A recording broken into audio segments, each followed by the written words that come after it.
never give up.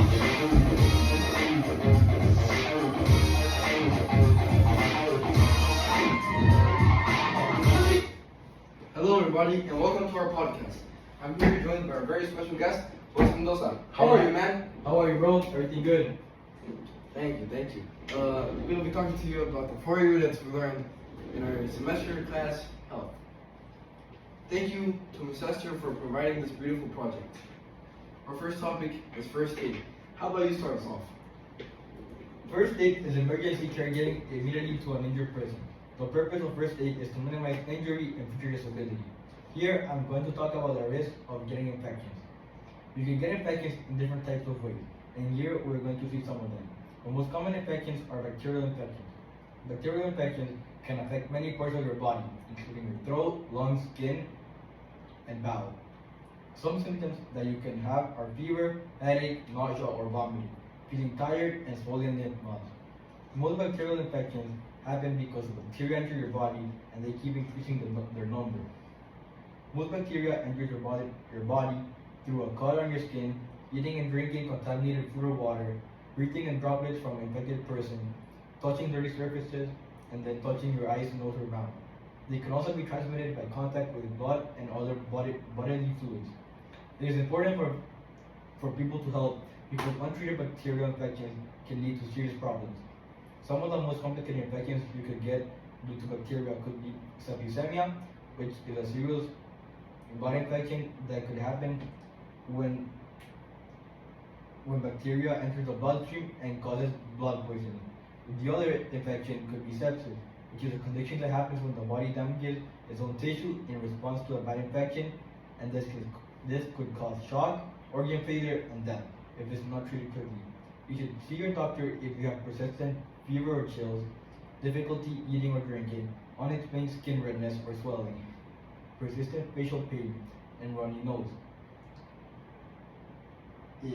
You are able to prevent having infections by washing your hands constantly, covering up when sneezing and coughing, not sharing cups and drinks of bottles, having safe sex, and not sharing needles. Finally, you will see some interesting facts about bacteria, which is that not all bacteria are harmful. Bacterial infections are one cause of infectious diseases, and antibiotic resistance is a serious problem. Now we can move on to our second topic, which is nutrition. Thank you so much, Jose. Thank you for that beautiful statement of yours. Now we will move on to nutrition. Nutrition is the process of providing or obtaining the food necessary for health and growth. Nutrition is really important for every person. Having good nutrition gives you many benefits like child and maternal health, stronger immune system, safer pregnancy and childbirth, lower risk of non-communicable diseases, and longevity. In this unit of nutrition, I'm going to talk about food safety. Having food safe is really important because it is key to sustaining a happy life and having good health. Unsafe food forms from having food that has harmful bacteria, viruses, parasites, or chemical substances, causes more than 200 diseases, ranging from diarrhea to cancers. The most common bacteria in unsafe food are Salmonella, Campylobacter, Listeria, and Vibrio cholerae. Most viruses are passed through food consumption, but the most common one is norovirus.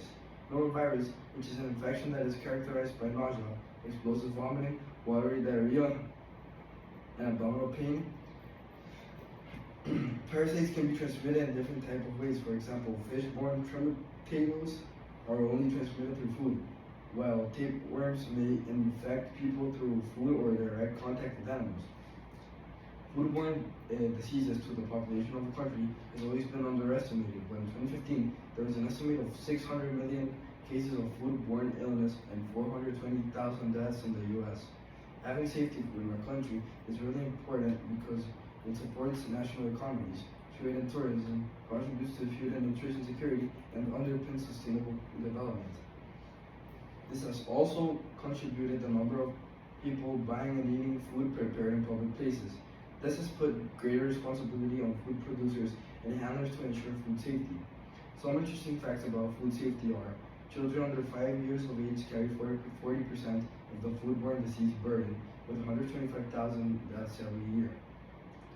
An estimated almost 600 million, almost 1 in 10 people in the world, fall ill after eating contaminated food, and 420,000 die every year, resulting in the loss of 33 million healthy life years. 110 billion US dollars is lost each year in productivity and medical expenses resulting from unsafe food in middle income countries. You know what? How about I read the next one? The next topic is addiction. People with addiction lose control over their actions. They crave and they seek. People could be addicted to many different things, like sex, drugs, alcohol, shopping, caffeine, and others. Being addicted means you can't let something go and will go crazy without it. Drug addiction is one of the most famous addictions. Drugs trigger one of the parts of your brain that causes pleasure. That feeling is called dopamine. Dopamine can be released in many different ways, but doing drugs, that be marijuana, cocaine, or others, is just an easy way to achieve. People can heal from an addiction many different ways. Some examples are finding healthy sources to relieve dopamine, such as going for a nice and healthy run. Another way is to get support and motivation from families or friends to quit the bad habits that are ruining your life. Almost 21 million Americans have at least one addiction, yet only 10% of them receive treatment. Many people have an addiction, they just don't know it or don't want to admit it. This is because they know what they are doing is bad, but they actually don't want to stop because they know they like it. Addictions can really change a person's whole life. There are actually heartbreaking stories from famous people who fell to different addictions, for example, Mac Miller, Michael Jackson, and Janis Joplin. Another addiction I want to refer to is sex addiction. Sex addiction refers to excessive sexual thoughts, desires. Thankfully, hypersexuality is not as common as other addictions. Only about 3 to 10% of the inhabitants in the US suffer from this addiction. In conclusion, doing something that feels great is very tempting, but always think in advance of what could happen to you if you get addicted. If you know you're addicted to anything, please seek help to get better. Alvaro, thank you very much for reading these last two topics, and now I'm gonna finish off the video by reading the last topic, which is human development. And before we continue, I just want to thank you personally for letting me read the addiction, which is a topic that I personally wrote, and I was very excited to read to you. Now, you may proceed. From my heart, bro. Thank you. You may proceed. Human development. Sex education is a high-quality teaching and learning about a broad variety of topics related to sex and sexuality. It explores values and beliefs about those topics and helps people gain the skills that are needed to navigate relationship with self, partner, and community, and manage one's own sexual health. Sex education may take place in schools, at home, in community settings, or online.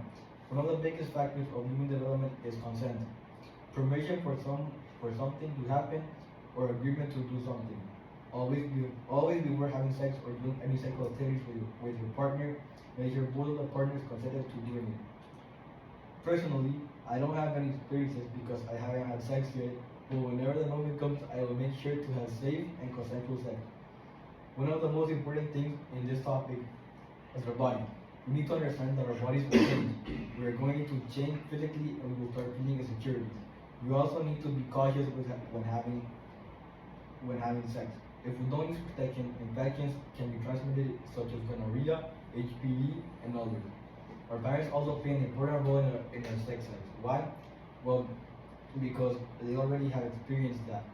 Communicating with them about the topics can help us prepare for when we do these things, these activities. Having a healthy relationship is also very important. Good communicating skills is a best thing for our relationship between someone. Having a partner that understands you and can read your emotions is good for our welfare. Decision making also plays an important role in our lives. Thinking before we act can save our lives.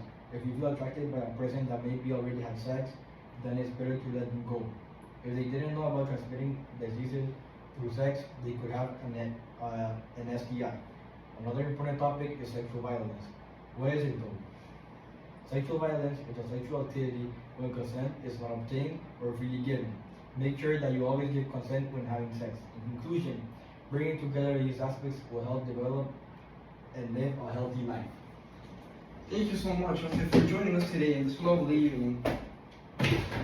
Presenting our, knowledge about the units we learned this year in health class. No, Alvaro, it was my pleasure to be here, and I hope we have a good and great year.